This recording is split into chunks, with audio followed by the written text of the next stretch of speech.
जड़ तथा तमाल, इन सबको यथोचित रूप से कूट पीस कर चूर्ण बना ले और आचमनी के पात्र में डाले। इलायची और चंदन को तो सभी पात्र में डालना चाहिए। देवाधिदेव महादेव जी के पार्श्व भाग में नंदीश्वर का पूजन करें। गंध धूप तथा भांति भांति के दीपों द्वारा शिव की पूजा करें। फिर लिंग शुद्ध करके मनुष्य प्रसन्नता पूर्वक मंत्र समूहों को आदि में प्रणव तथा अंत में नव पद जोड़कर उनके द्वारा इष्ट देव के लिए यथोचित आसन की कल्पना करें। फिर प्रणव से पाषाण की कल्पना करके यह भावना करें कि इस कमल का पूर्व दल साक्षात अनिमा नामक ईश्वर रूप तथा अश्विनाशी और दक्षिण न दल लघिमा है, पश्चिम दल महिमा है, उत्तर दल प्राप्ति है, अग्नि कोण का दल प्रकाम है, नैशित कोण का दत्त शिव है, वाय कोण का दल वशिष्ठ है, ईशान कोण का दल सर्वांग तत्व और उस कमल की कर्ण का को सोम कहा जाता है।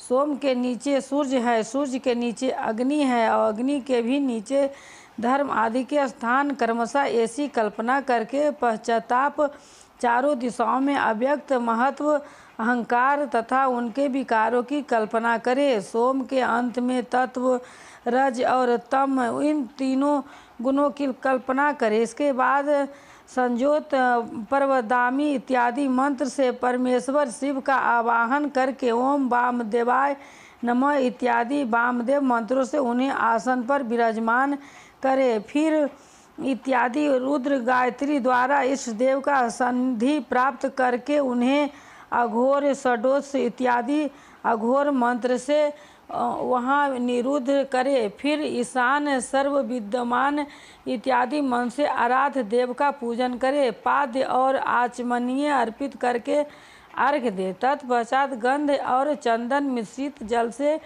विधि पूर्वक रुद्र देव को स्नान कराएं। फिर पंचांग निर्माण की विधि से पांचों दर्भों को एक पात्र में लेकर प्रणव से ही अभिमंत्रित करके उन मिश्रित गण पादों द्वारा भगवान को नहलाएं। तत्पश्चात पृथक पृथक दूध दही मधु गन्ने के रस और घी से नहलाकर समस्त अभिष्टों के दाता और हित की पूजनीय महादेव जी का प्रणव के उच्चारण पूर्वक पवित्र दर्भों द्वारा अभिषेक करें। पवित्र जल पात्रों में मंत्रों उच्चारण पूर्वक जल डालें। डालने से पहले साधक श्वेत वस्त्र से उस जल को यथोचित ऋषि से छान ले। उस जल को तब तक दूर ना करें जब तक इष्ट देव को चंदन न चढ़ा ले। तब सुंदर अक्षतों द्वारा प्रसन्न पूर्वक शंकर जी का पूजन करें। उनके ऊपर कुश अपमार्ग कपूर चमेली चंपा गुलाब श्वेत कनेर बेला कमल और उत्पल आदि भांति भांति के अपूर्व पुष्प एवं चंदन आदि चढ़ाकर पूजा करें। परमेश्वर शिव के ऊपर जल की धारा गिरती रहे इसकी भी व्यवस्था करें। जल से भरे भांति के भांति पात्रों द्वारा महेश्वर को नहलाएं। मंत्रोच्चारण पूर्वक पूजा करनी चाहिए, वह समस्त फलों को देने वाली होती है। तात अब मैं तुम्हें समस्त मनोवांछित कामनाओं को सिद्धि के लिए उन पूजा संबंधी मंत्रों को भी संक्षेप में बता रहा हूँ, सावधानी के साथ सुनो। पावन मंत्र से वांड इत्यादि मंत्र से रुद्र मंत्र तथा नील रुद्र मंत्र से सुंदर एवं शुभ पुरुष सूक्त से श्री सूक्त से सुंदर अर्थ वर्षिष के मंत्र से इत्यादि संत मंत्र से शांति संबंधी दूसरे मंत्र से भारुदंड मंत्र और अरुण मंत्रों से अर्थात भीष्ट साम तथा देवव्रत माँ से अभी तोता इत्यादि रथ नंतर सामने से पुरुषोक्त मृत्युंजय मंत्र से तथा पंचाक्षर मंत्र से पूजा करें। एक सहस्त्र अथवा एक जल धाराएं गिराने की व्यवस्था करें। यह सब वेद मार्ग से अथवा नामंत्रों से करना चाहिए। तदनंतर भगवान शंकर के ऊपर चंदन और फूल आदि चढ़ाएं। प्रणव से ही मुखवास तंबालू और आदि अर्पण करें। इसके बाद जो स्फटिक मणि के समान निर्मल निष्कल अविनाशी सर्वलोक कारण सर्वलोकमय परम देव हैं, जो ब्रह्मा, रुद्र, इंद्र और विष्णु आदि देवताओं की भी सृष्टि में नहीं आते। वेद वेता विद्वानों ने जिन्हें वेदांत में मन वाणी के अगोचर बताया है, जो आदि मध्य और अंत से रहित तथा समस्त रोगियों के लिए औषध रूप हैं, जिनकी शिव तत्व के नाम से ख्याति है तथा जो शिवलिंग के रूप में प्रतिष्ठित है, उन भगवान शिव का शिवलिंग के मस्तक पर पर्ण मंत्र से ही पूजा करें। धूप दीप नैवेद्य सुंदर तांबूल एवं सुरंभ आरती द्वारा यथोक्त विधि से पूजा करके स्तोत्रों तथा अन्य नाना प्रकार के मंत्रों द्वारा उन्हें नमस्कार करें। फिर अर्घ्य देकर भगवान के चरणों में फूल बिखरे और साष्टांग प्रणाम करके देवेश्वर शिव की आराधना करें। फिर हाथों में फूल लेकर खड़ा हो जाएं और दोनों हाथ जोड़कर निम्नलिखित मंत्रों से सर्वेश्वर शंकर की पूर्ण प्रार्थना करें। कल्याणकारी शिव, मैंने अनजाने में अथवा जानबूझकर जो जप पूजा आदि सत्कर्म किए हो, वे आपकी कृपा से सफल हो।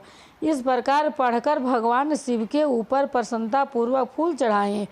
स्वास्ति वाचन करके नाना प्रकार की आशी प्रार्थना करें। फिर शिव के ऊपर मार्जन करना चाहिए। मार्जन के बाद नमस्कार करके अपराध के लिए क्षमा प्रार्थना करते हुए पुरांगमन के लिए विसर्जन करना चाहिए। इसके बाद से आरंभ होने वाले मंत्र का उच्चारण करके नमस्कार करें। फिर संपूर्ण भाव से विभोर हो इस प्रकार प्रार्थना करें, प्रत्येक जन्म में मेरी शिव में भक्ति हो, शिवे में भक्ति हो, शिवे में भक्ति हो। शिव के सिवा दूसरा कोई मुझे शरण देने वाला नहीं। महादेव आप ही मेरे लिए शरणदाता हैं। इस प्रकार प्रार्थना करके संपूर्ण सिद्धियों के दाता देवेश्वर शिव का भक्ति के द्वारा पूजन करें। विशेषतः गले की आवाज़ से भगवान को संतुष्ट करें। फिर सब परिवार नमस्कार करके अनुपम प्रसन्नता का अनुभव करते हुए समस्त लौकिक कार्य सुखपूर्वक करता रहे। जो इस प्रकार शिव भक्ति परायण हो, प्रतिदिन पूजा करता है, उसे अवश्य ही पग पग पर सब प्रकार की सिद्धि प्राप्त होती है। वह उत्तम भक्त होता है तथा उसे मनवांछित फल की निश्चित ही प्राप्ति होती है। रोग दुख दूसरों के निमित्त से होने वाला उद्वेग, कुटिलता तथा विष आदि के रूप में जो कष्ट उपस्थित होता है, उसे कल्याणकारी परम शिव अवश्य नष्ट कर देते हैं। उस उपासक का कल्याण होता है। भगवान शंकर की पूजा से उसमें अवश्य सद्गुणों की वृद्धि होती है। ठीक उसी तरह जैसे शुक्ल पक्ष में चंद्रमा बढ़ते हैं। मुनि श्रेष्ठ नारद, इसी प्रकार मैंने शिव की पूजा का विधान बताया। अब तुम क्या सुनना चाहते हो? कौन सा प्रश्न पूछने वाले हो? जय श्री